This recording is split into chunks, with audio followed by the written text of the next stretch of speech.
Now, Israeli ambassador to the United States, Yechiel Leiter. Welcome, Ambassador. Thank you. First, I want to get your reaction to what President Trump said about knowing where the Ayatollah Khamenei, the Iran supreme leader, is hiding, but that they will not take him out. Will the Israelis? Well, I certainly can't speak to the words of President Trump. I can say this, that since our activities last Thursday night, the Ayatollah is looking to his left for his nuclear scientists, and he doesn't see anyone. He's looking to his right, looking for his generals of the IRGC, the leaders of the terrorist organization. He doesn't see anyone there because we've taken them all out. So he's feeling very lonely now, and that's a good place for him to be. Our objective is not personal. Our objective is to see to it that the Iranian regime no longer has the power to race to a nuclear bomb, which they'll use to annihilate the state of Israel. That's our objective. That's where we're moving towards. And that's what our focus is on.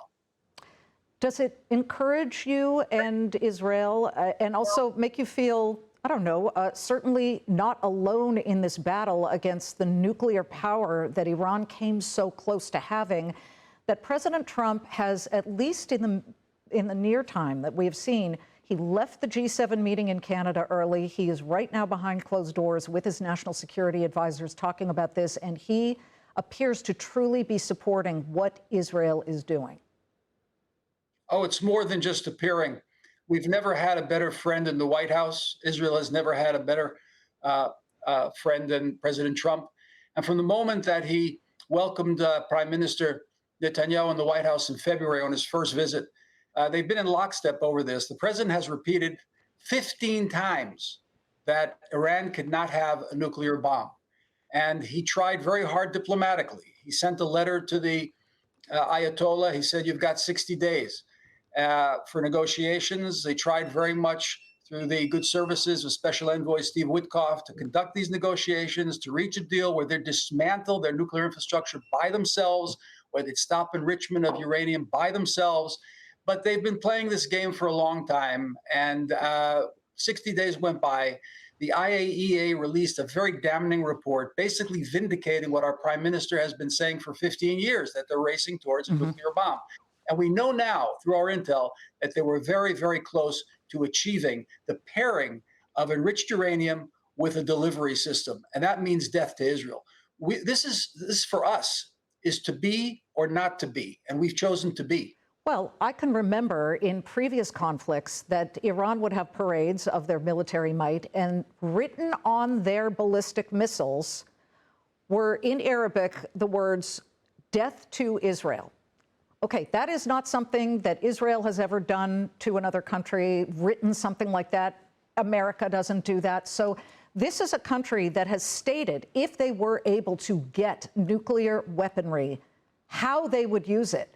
They're kind of in a corner now, are they not? And therefore, let me go back to one of my original questions. President Trump, as you say, is the best friend of Israel that they've ever had in the White House. He apparently, at least from what reports say, does not want the Ayatollah Khamenei to be taken out. But will Israel listen? Because Israel has been told by many countries in the past, don't attack Iraq's nuclear effort, OSIRAC, back in the 80s. You guys went ahead and did it, and thankfully you had, because when U.S. troops went in during the Persian Gulf War, it would have been a disaster if Iraq had had the nuclear weapons. But would you just still operate as Israel always has, alone? Well, you know, you mentioned the writing on the missiles, death to Israel, but the Ayatollah himself has stood in the square in Tehran in front of millions of people, and he's led the chants, death, death to America. And as a matter of fact, he sent 2 squads, assassination squads, to try and take the life of President Trump twice. He tried to assassinate former Secretary of State Mike Pompeo. This is a malicious, malevolent death cult that's running the country, not the Iranian people. The Iranian people are very pro-American, you know, I mean, very pro-West. Yes, absolutely. So they're operating against not only Israel. Israel's at the apex of this. You know, Israel's the canary in the coal mine. First Israel, first the little Satan, then the big Satan. They are anti-West. They are anti the Judeo-Christian civilization. They'll do anything to diminish damage our civilization. And what we're doing right now, what Israel is doing in Iran, the focus again is not personal. The focus is on their program, and anything that needs to be done to eliminate a nuclear bomb in the hands of these mullahs, we're going to do. What could Iran say to get a diplomatic solution here? Oh, it's very simple. The president has stated it many times. Just dismantle your centrifuges, stop the enrichment of uranium, give up the uranium that you've already enriched, commit to stop trying to eliminate a state, stop trying to eliminate people. Look, Liz, these ballistic missiles that they're shooting into our cities, imagine this. Imagine a school bus packed with TNT flying through the sky. That's what these ballistic missiles are. And they're targeted at our civilian population centers. You know, when your reporter just talked about the strikes, Israeli strikes in Tehran, we tell the people to leave first. All right, we target infrastructure. We target these production sites of these ballistic missiles and the nuclear enrichment sites, and we tell the people to leave first.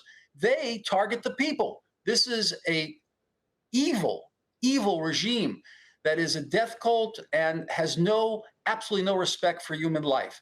Their intention is to destroy Israel. They say it repeatedly. They're working towards that goal. And I would just say, you know, as a representative of the state of the Jewish people, we were here 80 years ago. We were in this scene 80 years ago when a little guy with a mustache went running around Europe saying he was going to destroy the Jews, and he was creating chaos in his neighbors' countries. And everybody appeased him. They sat on their hands, did nothing. And we ended up with 6 million dead and 65 million people dead in the Second World War. This guy sitting in Tehran has the same intention. He is a menace to his neighbors. He is a menace to the United States. He's intent on destroying Israel, and we're intent on not allowing that to happen. Now there's a state. Yeah. Now we have an army, and we're not going to let this continue. Never again. I get it. Believe me. I do have to tell you, though, never again is now. The president's never again is now. The president's meeting President Trump's meeting has just ended with his national security team in the Situation Room, as we understand it. But there is also this coming out of Al Jazeera that senior Houthi officials are telling Al Jazeera they will intervene to support Iran against Israel like they did with Gaza. These Iranian proxies, without Grandpa Iran, are they anything? Do they have any teeth left? Well, they still have a few teeth left, dentures for the most part. And we're going to have to, we've been dealing with the proxies now for a year and a half. Now we've gotten to the head of the snake. But what we have to keep in mind is the belief in the end goal. Look, nobody could imagine a year ago that we'd be talking to Lebanon and Syria about entering in the Abraham Accords. Nobody thought that the Hezbollah and Hamas and Hezbollah, Iraq and Syria would be so diminished. Nobody thought that there would be a different government in Syria that would be talking to us about peace. So, you know, Iran had puppet regimes all throughout the region just a year ago, and now they are dysfunctional.